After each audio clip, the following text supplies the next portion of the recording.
Have you ever wondered about the ancient stories of a great flood that washed over the entire world? It's a tale that appears in many cultures, but one of the most powerful and detailed accounts is the story of Prophet Noah, known as Noah in the Bible.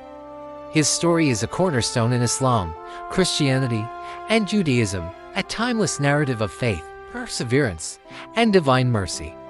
So, get ready, because today we're diving deep into the life of Prophet Noah and the incredible events that led to the Great Flood. This isn't just a story about a big boat, it's a profound lesson about humanity, belief, and second chances. Let's travel back in time, thousands of years ago, to a society that had strayed far from its path. After the time of Prophet Adam, generations passed, and people began to forget the message of worshiping one God. They started creating idols, statues made of wood and stone, representing righteous men who had passed away. Initially, these statues were just meant as reminders, but over time, people began to worship them directly. They named them Wad, Suwa, Yaguth, Yuk, and Nasser. This practice of idol worship, known as shirk in Islam, became widespread.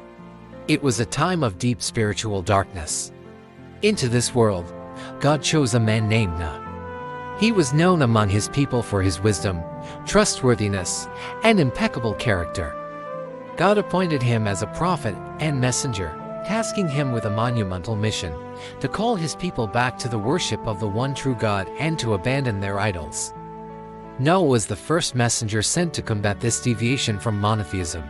His mission was clear: warn his people of the consequences of their disbelief and guide them back to the straight path.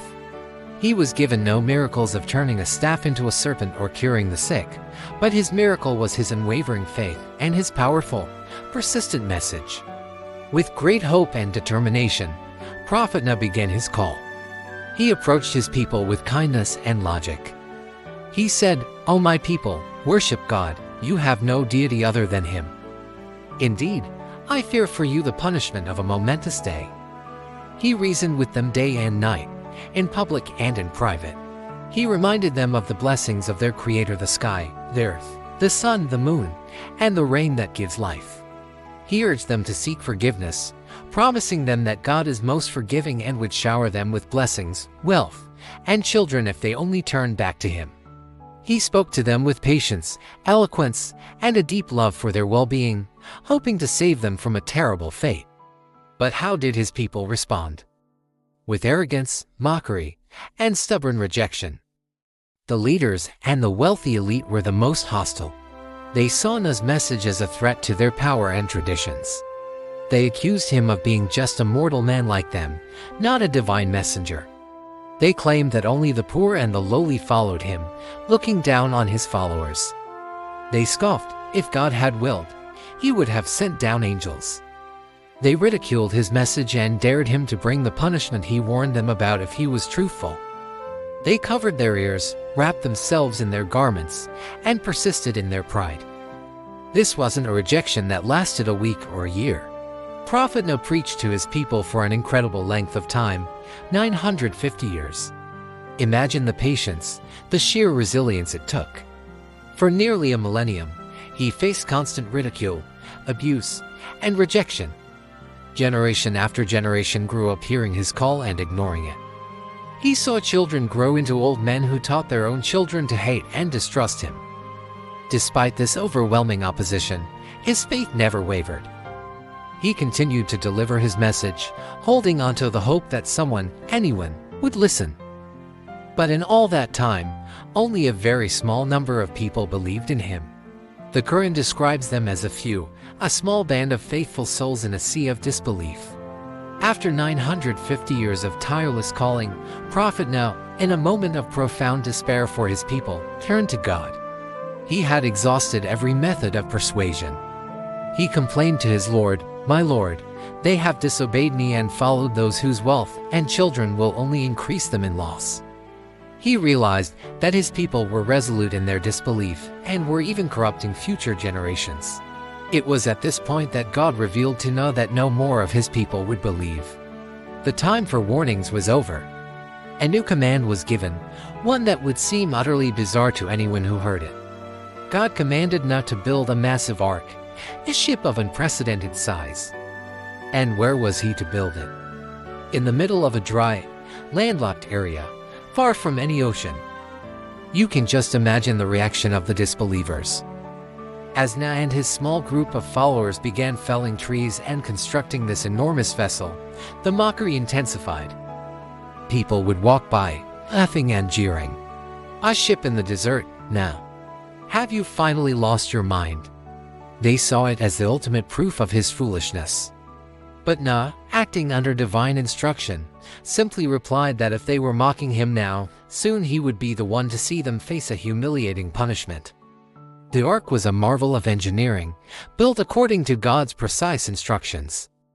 It was huge, with 3 levels designed to house Noah, his family, the few believers, and a precious cargo. God commanded Noah to take aboard a pair, 1 male and 1 female of every kind of animal. This was a mission of preservation, to ensure that life would continue after the cataclysm that was to come. Can you picture the scene? Birds, insects, and animals of all shapes and sizes, from the smallest ant to the largest elephant, being gathered and led onto the ark. It was a logistical miracle, all happening under the watchful eyes of the mocking crowds, who remained oblivious to the impending doom. Then, the moment arrived. The sky, which had been clear, began to change. Dark clouds gathered, and the heavens opened up, pouring down rain like never before. But that wasn't all. The Quran describes a second source of water, the earth itself. Springs and fountains burst forth from the ground, spewing water with incredible force. The sky and the earth unleashed a torrent, a deluge that began to swallow everything in its path. The water levels rose at an alarming rate, turning plains into lakes and hills into islands. The Great Flood had begun. The ark, once a subject of ridicule, was now lifted by the surging waters, a vessel of salvation floating on waves as high as mountains. As the ark sailed upon the churning waters, Prophet Noah witnessed a heart-wrenching scene. He saw his own son, who had refused to believe and had sided with the disbelievers, scrambling to find high ground. Filled with a father's love, Noah called out to him, "O my son, come aboard with us and be not with the disbelievers." It was a final, desperate plea. But his son, blinded by arrogance, replied, "I will take refuge on a mountain to protect me from the water." Noah warned him that there was no protector from God's decree that day, but it was too late. A massive wave rose between them, and his son was among those who were drowned. This tragic moment underscores a powerful lesson: family ties cannot save you from the consequences of disbelief. Faith is a personal choice. The flood raged on, cleansing the earth of all its corruption and disbelief.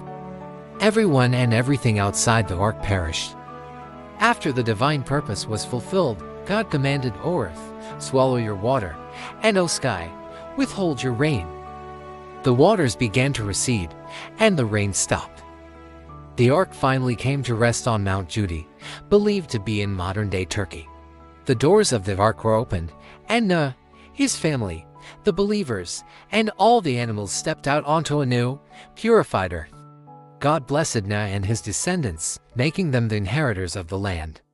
Humanity was given a fresh start, a second chance, all thanks to the faith and perseverance of one man and his small group of followers. So what can we take away from this epic story? The tale of Prophet Noah is rich with lessons. It's a story of immense patience in the face of relentless opposition. It teaches us about the importance of unwavering faith and trust in God's plan, even when it seems illogical to the world. It's a stark reminder of the consequences of arrogance and stubborn disbelief. But above all, it's a beautiful testament to divine mercy and the concept of a fresh start. The ark symbolizes salvation for those who believe, a vessel of hope in a world drowning in ignorance. It's a story that has echoed through the ages, reminding us all to heed the call of truth and to never lose hope, no matter how daunting the odds. Thank you for joining me on this journey through the incredible story of Prophet Noah and the Great Flood. If you found this story as fascinating as I do, please hit that like button and subscribe for more explorations into the timeless stories that have shaped our world. Let me know in the comments what lesson from Noah's story resonates with you the most. Thanks for watching, and I'll see you in the next video.